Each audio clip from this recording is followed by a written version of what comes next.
Hello, welcome to Juniper Level Botanic Garden, the home of Plant Delights Nursery. I want you to meet an allium today, perhaps one you haven't met before. Alliums, of course, are the genus that gives us onions and garlic and shallots and chives and all those other good things. Always figure that you can always start dinner by putting some onions and garlic to saute in a pan and then decide what you're going to fix. They're sort of the essentials in the kitchen. But this is Allium hookeri. It's a little species native to southern India and Sri Lanka and into southwestern China and other areas there, but it is widely cultivated.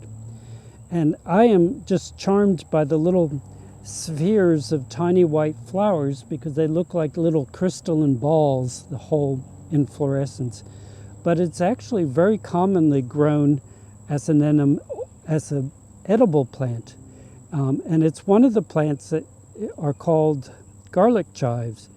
Now, it's not the garlic chive I've known for half a century or more, which is Allium tuberosum, which has these much larger white flowers in a loose head, sort of a cluster of big white stars that doesn't bloom until late summer. But, you'll just have to take my words for it. The foliage definitely tastes like garlic.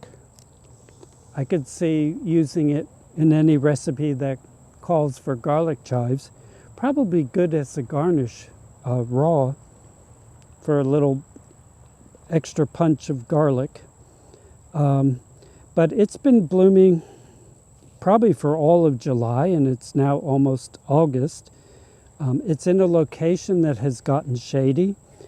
The shade is cast by a bald cypress that has now gotten quite a bit larger. But the shade of a bald cypress is quite light, but it's clearly not suffering from a shady location. So if you want to grow a culinary herb for your garden, but only have a shady garden, this is one that you could grow.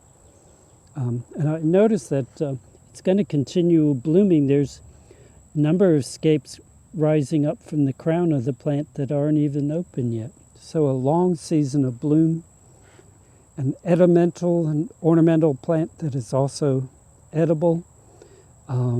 It's just growing in average soil. I probably wouldn't put it in a soggy spot, but just sort of average moisture. I'm sure it'd take full sun as well.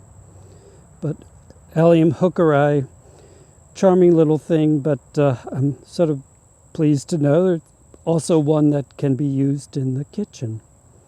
Tony Avent noticed this a couple weeks ago when we were walking through the garden and was really taken by it as well and wants to put it into production, so maybe we'll have it for sale next year in 2026. Well, thank you for your time today, and I hope to see you again in the garden.